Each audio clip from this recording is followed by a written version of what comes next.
They call you delusional because they're delusional. If you persist in showing your sanity, they'll call you abusive because they're abusive. And if you continue to stand for truth, they call you dangerous. And that's when they get really dangerous because their desperation reaches a critical mass and their face mask begins to drop. And everyone around them begins to see the demonic influence that before was hidden when you were unaware that it was your energy they were using to cloak and seem like respectable people. The words that come out of their mouth have nothing to do with reality. They've long since lost touch with reality. They believe that what they want to believe is reality.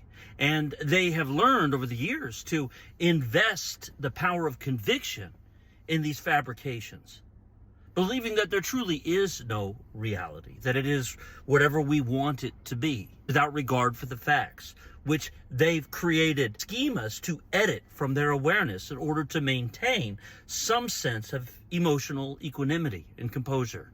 Make no mistake, these crazy, sneaky, psychopathic witches have been running our world behind the scenes for a long time. And they have done their best to program us to be afraid to speak our truth. And one of the chief programs they put into us is the fear that we're wrong, the fear of being called crazy and being banished.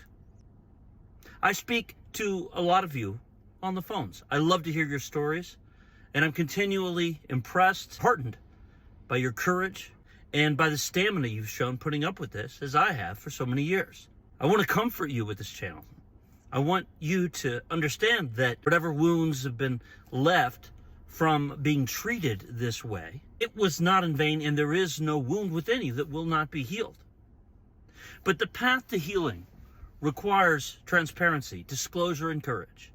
It requires the courage to face our fear of being wrong and to speak boldly, even if our voice trembles, until we realize that we have a right to speak our truth. We even, you might say, have an obligation to do so. And that's the tricky thing here about being loving to ourselves and speaking our truth. We don't want to bully ourselves into doing the right thing because we should. We want to get to a point where we can heal and love our own fearful parts enough that we stand and speak our truth in a spirit of service and principle. Because when we do that, God speaks through us, and our words contain a power which invokes judgment and justice from divine law in a way that transcends the bitter polemics and power games of the ordinary world. We invoke grace through speaking our truth boldly, and we set ourselves free as we do so continuously, because we bring the light of awareness of our story to the world, and we give others a chance to receive us and help us heal. This has definitely been the case for me over the past year with this channel, which I launched calling it Find Your Calling Fast, but not really getting the fact that finding your calling, aligning with your divine self and your divine purpose, was the secret to divine immunity. And that when we are aligned with our purpose, we can speak our truth no matter how many people don't want to hear it, no matter how many people call us crazy, and it will carry a power, an authority that is inherent. You are the author of your life, no matter how much they've tried to delude you into believing that you're a pawn at the hand of higher forces. Corrupt officials and governments and family members who wield these sneaky power trips in the most subtle ways, brainwashing us from youth to believe that that's just the way it is. Well, that's not the way it is. That's the way it was. We're entering and have entered a new world. We've got a new social, cultural operating system that favors those of the light. This is God's will, and you are one with God. Speak your truth and own it. Know that you're not delusional. Them calling you delusional is the clearest sign that you're on the right path. Of course, do the work that you need to do to validate whatever you can about the facts as you've intuited them. We don't want to go speaking wild assumptions, assuming they're true. You want to get right with your maker about your intuitions and get the green light before sharing. But don't let the fear of being wrong or being ostracized hold you back. You're called to lead now. You were chosen for a reason because you have this courage within you. So many of you have been guided by divine means to this channel in 2 different insights about the nature of the particular team of witches that's been haunting you, trying to harvest you or whatever.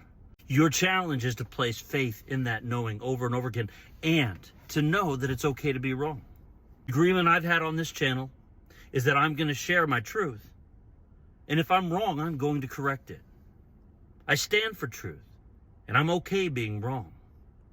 But what I have found is that I'm rarely wrong. What I have found is that my intuitive knowing and vision is a God-given gift. It's always been there that I was trained to doubt. I was trained to believe was delusional. And I emotionally wanted to believe I was deluded because the reality was so wicked and upsetting that I preferred the lie. But I've moved through that with your help, listening, sharing on this channel day after day over the past year. And I've never been happier, freer, or more empowered. I want to share that gift with you, and I want to help you alleviate any concerns that you might be crazy or any concerns that you'll be called crazy and locked up unjustly. The tides have turned. Stand for the principle of truth, the principle of love, which means honoring and sharing your truth. And if fear calls you to hold back, be kind and patient with your fears, but don't be bullied by them. Move through them. Pass through that wall of probability into the domain of possibility where the real magic happens. We stand at a pivotal point in history. We stand together as one. This oneness is not a matter of opinion, it's a matter of awareness. It always was. The only thing that made us feel separate and alone were the very delusions that we are now calling out by being honest about our experience and the delusional people who have sought to deprive us of our birthright. The technical definition of delusion has to do with when people maintain a persistent belief and that can't be changed regardless of facts. In clinical terms, this is developed as an ego defense. People become delusional in order to maintain unrealistic self-opinions.